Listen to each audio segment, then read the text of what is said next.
వెంకటేష్ నాయక్ మానవ హక్కులపై జాతీయ స్థాయిలో పోరాటం చేస్తున్న సిహెచ్ఆర్ఐ సంస్థ సమన్వయకర్త, సమాచార హక్కు ఉద్యమకర్తగా సుపరిచితులు. ప్రభుత్వ ప్రైవేటు భాగస్వామ్య సంస్థలను సహ పరిధిలోకి తీసుకురావాలని పోరాడుతున్నారు. ఈ మధ్య సమాచార హక్కు జాతీయ సదస్సు కోసం ఆయన హైదరాబాద్ వచ్చినప్పుడు ఈటీవీ ముందడుగు పలకరించింది. సమాచార హక్కుకి సంబంధించిన చాలా అంశాలపై నాయక్ బదిలిచ్చారు. ఆ ముఖాముఖి ఇప్పుడు చూద్దాం.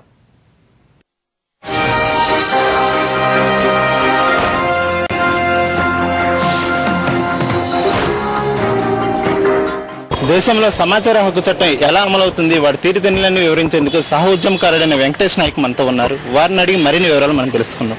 నమస్తే sir. Sir, RTI implementation is satisfactory in India. What's need to efficiency? It is not as satisfactory as it ought to have been, considering the fact that the law was enacted 8 years ago. 8 years of time was actually available for implementing this law. Several guidelines ought to have been issued for the purpose of implementing every single provision of the RTI Act, but unfortunately that is not the case. There are many public authorities that have not proactively disclosed a whole range of information that is required to be made accessible to people under Section 4 of the RTI Act. So this is cause for concern. All of these preparations should have been made within 120 days. So during the first 120 days, public authorities complained that the time allotted for making preparations was not enough. But today, again, they make the same complaint that 120 days was not enough for making preparations. So what have they been doing for the last 8 years? So that is the single biggest question to ask. There are some public authorities which have done a reasonably good job of implementing the law. Many still have not taken adequate action. In fact, governments ought to show seriousness in the implementation of this law in all public authorities by issuing implementation guides. That has not happened in many instances, and that is cause for concern. Sir, there is 8 years going on, but still the act is not going into village. What is the problem in that? The reason being, governments have not taken their duty of public education seriously.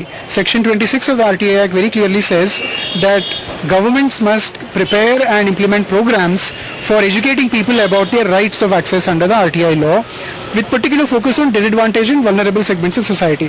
This has simply not happened. Why has this not happened? A, there is no plan of action, and B, adequate resource allocation has not happened at all. A lot of the public education programs, to whatever extent they have been implemented in India, are under centrally sponsored sponsored programs. State governments have allocated very little in most places, very little funding for this. This is a major reason why the right to information law is not very popular in rural areas. But at the same time, it is not as if people in villages have not used the right to information law. For the last 8 years, there are anywhere between 3 to 4 million applications that have gone to public authorities all over the country. This is an estimate, and at least about 50 to 60% of these applications are from urban areas. The rest of them are from rural areas. It's cause for concern that very few women, less than 10% women, have actually filed information requests. So the government must seriously take steps to educate people about this law, allocate funds for this purpose, train trainers who will go and teach people how to access information. The administration system is not transparent. Is it transparent? Why the public-private partnerships are not interested to transparent? What's happening to the PMO and between the PMO and CIC? Now, with regard to public-private partnerships, there is a major confusion, and the understanding not only in the private entities which run these programs, but also in the public departments which are responsible for the implementation of this program. They think that they are not covered by the RTI Act. Now, this is utter nonsense. The Central Information Commission actually wrote to the Planning Commission, which is the nodal agency for the approval of all major PPP projects, saying that all PPPs should be brought under the RTI Act and they should be declared as public authorities. Now, the Planning Commission has taken a position. They wrote back to the CIC saying that if PPPs fit within the criteria of definition of public authorities, then they will automatically come in. Even otherwise, anybody can access certified copies of concession agreements, maintenance manuals, by simply asking a public-private partnership entity. Now, this has not borne out to be true in actual practice. I myself filed applications for getting the concession agreement and the maintenance manuals of one of the PPPs in southern India. The Department of Ports is running this PPP in Puducherry. For the last 2 years, I'm still waiting for the information because the Central Information Commission has still not decided this case. So it is not such an easy thing. And today PPPs are the preferred mode for even providing basic services of education, health, running hospitals, electricity distribution, water supply. So all of these are being handed over onto the PPP mode. There is an urgent requirement for making PPPs covered for giving information under the RTI Act. They should be held responsible.